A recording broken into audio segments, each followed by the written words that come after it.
तो आज के लेक्चर में हम लोग कैलिफोर्निया स्टेट यूनिवर्सिटी पार्ट 4 को फर्दर डिस्कस करेंगे। हमने प्रीवियस लेक्चर में काई स्क्वायर को डिस्कस किया, इसमें भी हम काई स्क्वायर को डिस्कस करेंगे और इसमें सर्च क्वेश्चंस को थोड़ा सा चेंज किया गया है। और इसमें chi square for goodness of fit test same इसकी डेफिनेशन है। This procedure can be used to perform hypothesis test about the distribution of a categorical variable.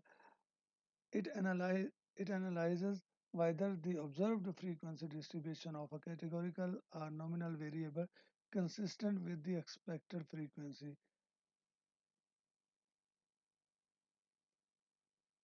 Research question change हुआ यहाँ पर रिसर्च क्वेश्चन के अंदर हम लोगों ने पहले पेशेंट डिस्चार्ज डेटा के अकॉर्डिंगली होल वीक का किया था, जिसमें सैटरडे एंड संडे भी इंक्लूड था। अब इसमें can staff be scheduled assuming that patients discharged on weekdays only, Monday to Friday, leave at a constant rate. I have to identify this hypothesis. Hypothesis 1 is a patient discharged on weekdays only, Monday through Friday, leave at a constant rate. Means there is no difference between the discharge rates for each days. There is no difference between the discharge rates for each day.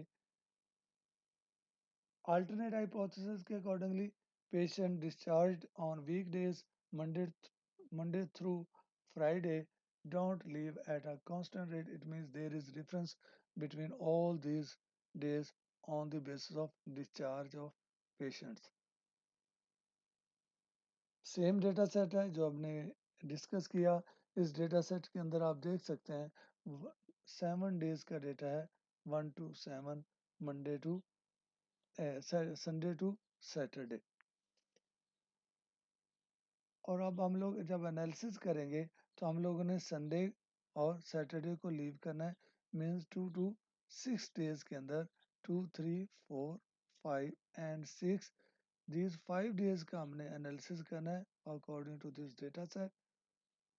हम लोग same purpose है, हम लोग data में जाएंगे, wait case पे click करेंगे और यहाँ पर वेट केस में एवरेज डेली डिस्चार्ज पेशेंट्स का जो डेटा का वेरिएबल है इसको ऐड करेंगे और ओके करने के बाद हम लोग एनालाइज में जाएंगे, नॉन पैरामेट्रिक टी टेस्ट में, वहाँ से लेक्सी डायलॉग्स और काई स्क्वायर को चूज करने के बाद हम लोग इस बॉक्स से day of the week add करेंगे।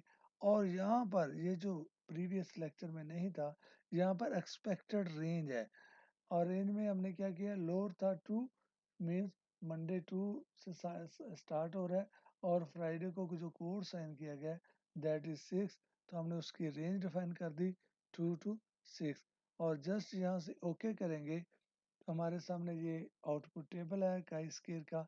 इस टेबल के accordingly we can say and we can see probability value is 0.213 and we can say that p is greater than alpha. It means there is no difference between observed value and expected value. According to probability value means कि इसकी on average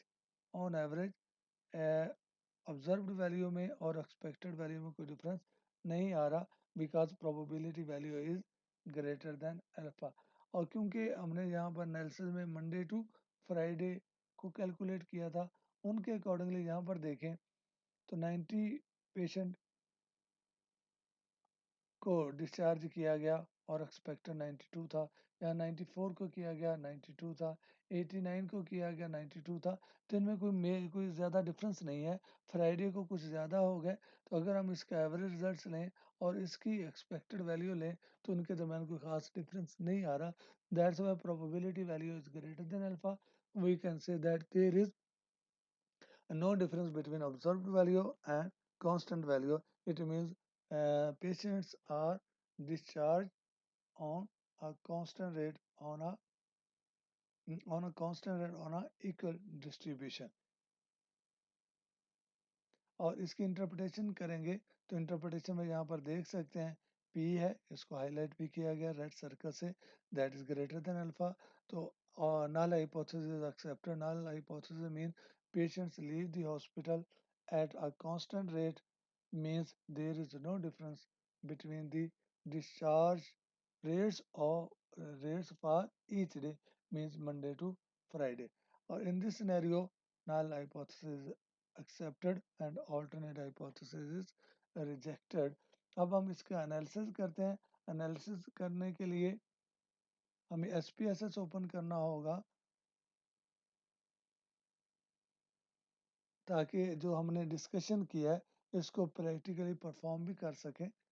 उसके लिए हमने SPSS को open किया और SPSS के अंदर काइस केयर हॉस्पिटल का एक डेटा है.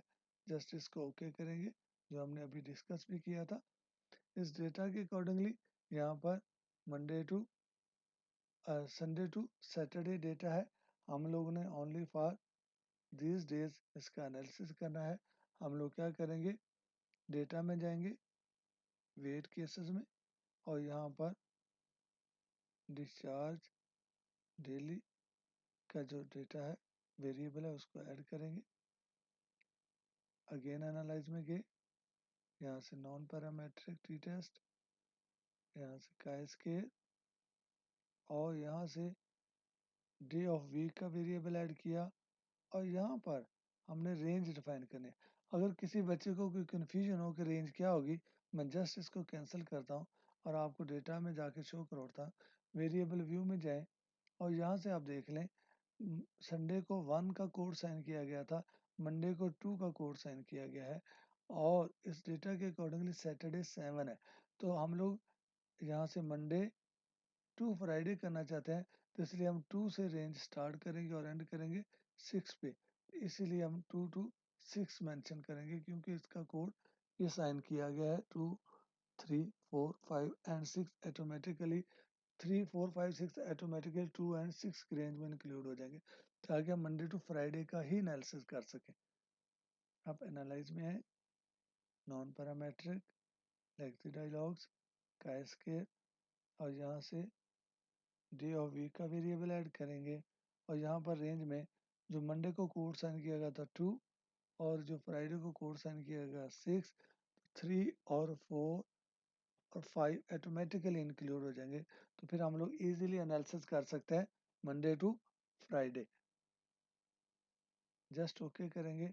अब आप अगर एनालिसिस देखें तो यहाँ पर देखें Monday, Tuesday, Wednesday, Thursday and Friday.